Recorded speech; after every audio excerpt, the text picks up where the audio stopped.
In the early 1930s, the U.S. found itself entering a new generation of warships, and such, a need arose for a new light cruiser to replace the outdated World War I Omaha class. The new design needed to be not only long-range for Pacific operations, but have the speed to keep up with heavy cruisers and carriers, and the firepower to match the new Mogami class from Japan. And it needed to be all of this while within the limits of the London Naval Treaty. Designs for the class started in 1930, with the first 7 ships ordered in 1933 and 34. The main armament were the 15 6-inch guns. 3 of these were mounted on the front, with the middle gun super-firing over the other 2, allowing for 6 guns to shoot forward, but a full 15-gun broadside. The Helena was a subclass of the Brooklyns, whose design included some minor improvements. The 5-inch guns were replaced by 4 twin 5-inch 38s, and she featured a unit system of machinery. This design places boilers and engine rooms in an alternating pattern to prevent the ship from being disabled in one hit. The propulsion system was also upgraded, with newer steam boilers, improving the quality of her engines. The class had a top speed of 32.5 knots and a range of 11,500 miles. Helena was laid down on December 9, 1936 by the New York Navy Yard. She was completed on August 27, 1939, and commissioned by the U.S. Navy on September 18, 1939. A little under 3 years later. She was assigned a complement of 52 officers and 836 enlisted men, who would spend the rest of the year doing training exercises in the Atlantic. Helena started her shakedown cruise at the end of 1939, a mission to South America. Her crew would spend time sightseeing in Buenos Aires, Argentina, participating in Carnival Day in Santos, Brazil, and spotting the scuttled Graf Spee in Montevideo, Uruguay. They finished their cruise 3 months and 12,000 miles later in Norfolk Navy Yard. 1940 would be less exciting for the crew of the Helena. Staying in dry dock until July, in September of that year, she would be transferred to the Pacific Fleet due to growing tensions with Japan. Traveling through the Panama Canal, she arrived in California, where she and the Pacific Fleet would undertake training exercises. From July to September 1941, she was dry docked for repairs and maintenance, and her anti-aircraft suite would be upgraded to include 8 1.1-inch quadruple Chicago Piano anti-aircraft guns in place of her 50 cals. Slated for more maintenance after training in the Pacific, Helena would head for dry dock number 1, Pearl Harbor.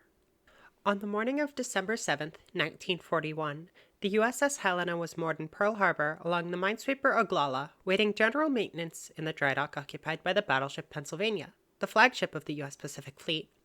However, the Japanese were unaware of this, and maps captured from a downed plane showed Helena incorrectly marked as Pennsylvania.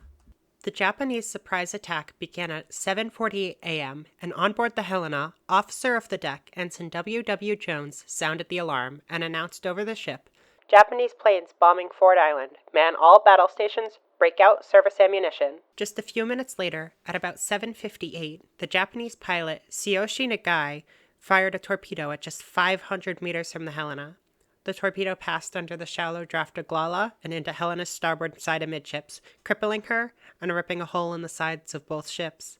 Ensign Miller, of the engineering crew of Helena, recounted, "I awakened at about 7:30 in the morning on December 7th, dressed, and walked into the wardroom in preparation for breakfast.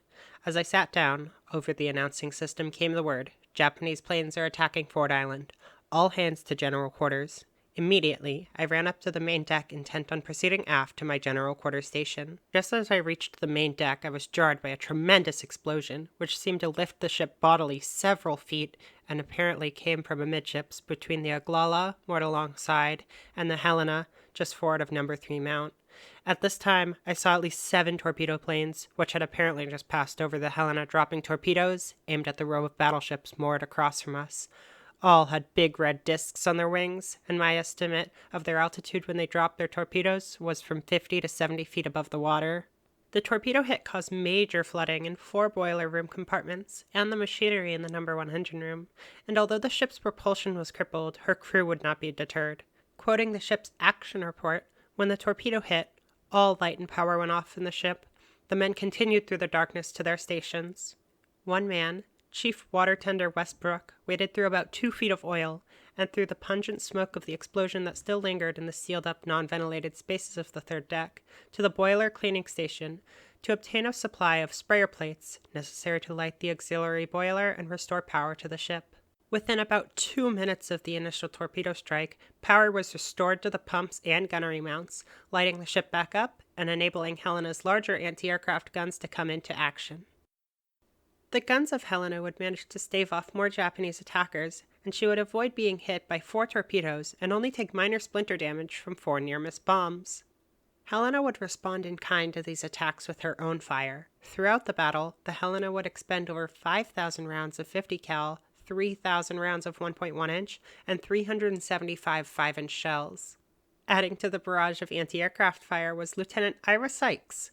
Angered after the gun director he was in charge of commanding was put out of action by the torpedo, he climbed up on top of it, pulled out his personal revolver, and began firing at Japanese planes as they passed by. Sykes was aptly from Texas. Helena would be credited with 7 planes downed out of 29 total in the battle, although with the fog of war it is hard to confirm the exact amount, and the real number is likely lower. Helena's anti-aircraft fire would not be enough to save the Oglala. Her hull had been ruptured by the blast of the torpedo hitting so close to her, and her pumps had been put out of action. She began to list heavily, and there were fears that she would damage the Helena as she began to capsize onto her. But her crew was quick to action. They steered the ship away from the Helena, and less than an hour later, the ship would capsize. As the battle began to come to a close, the work on fixing up the Helena had already begun. Pumps were installed to begin pulling out the water, and on December 9th, the Helena was moved to dry dock number 2. In dry dock, the hole the torpedo had made was welded closed with a steel plate, and after some minor repairs, the chief engineering officer deemed her seaworthy enough. By December 31st, she was refloated, and with just a single engine running, she made her way back through stormy seas to California for permanent repairs. Overall, during the attack, Helena had 66 wounded and 34 killed, most of whom were men from the engine room.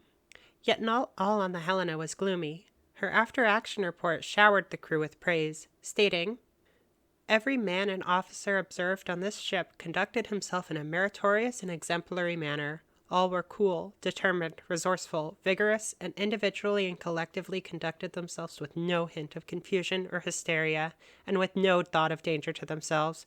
To point out distinguished conduct would require naming every person I observed." After their voyage across the Pacific, Helena arrived at Mare Island, a peninsula northeast of San Francisco, in mid-January, and would stay there receiving repairs until July. She would also be refitted with the latest 40mm Bofors anti-aircraft guns and the most advanced SG surface search radar. The SG radar was the first American radar to be equipped with a plan position indicator, a circular plot with the radar at the center. This is the kind of plot typically associated with modern radar.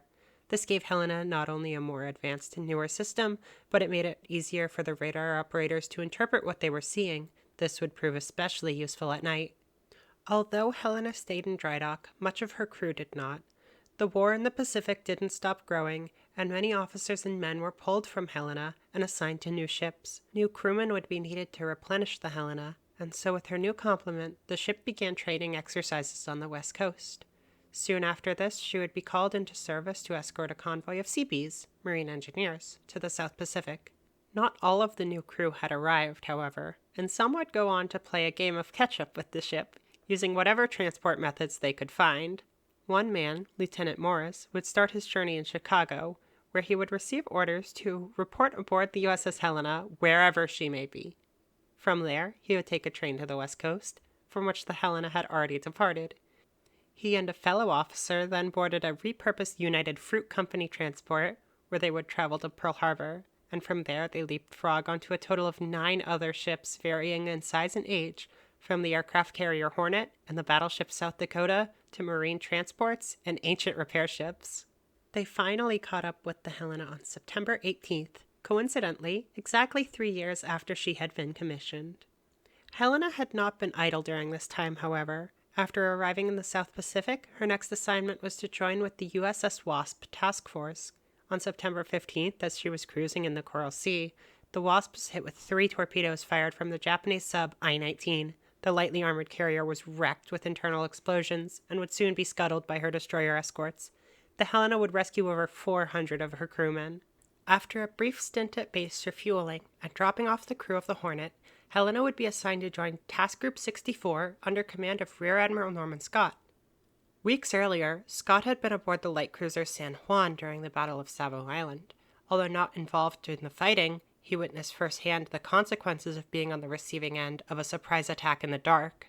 After this experience, Scott recognized the important role night fighting would play in the battle for Guadalcanal and began to develop the first American basic doctrine for night fighting. Under his command, Task Group 64 would undergo extensive training in maneuvering, gunnery, and night fighting. Just under a month would go by before this training would be put to the test. On the afternoon of October 11, 1942, a PBY Catalina flying boat spotted a task force of reportedly 8 ships, 6 destroyers, and 2 cruisers. What the Catalina spotted was actually 2 seaplane tenders bound for Guadalcanal. Task Force 64 was dispatched to this group of ships from the Tokyo Express, the name given to the ships of the Japanese resupply effort to Guadalcanal and other South Pacific islands. Unbeknownst to the Americans, the convoy of lightly armed destroyers would be accompanied by a separate force, the Bombardment Force, 6th Cruiser Division under Admiral Goto. This group of 3 heavy cruisers and 2 destroyers was to shell Henderson Field to prevent the Cactus Air Force from taking off the next morning and sinking the withdrawing Japanese ships. This was part of the larger Japanese strategy to retake Guadalcanal, and this would be the first time the U.S. Navy attempted to stop them. Thank you for listening to part 1 of this little mini-series on the USS Helena that I'm doing. This is the first video that I've made for a YouTube channel, and I had a lot of fun making it. I hope you enjoyed listening to it, and part 2 should be out pretty soon. Thank you. Bye.